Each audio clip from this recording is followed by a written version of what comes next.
Meaning of gibbet. Gibbet.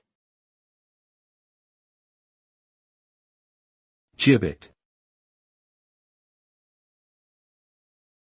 Gibbet.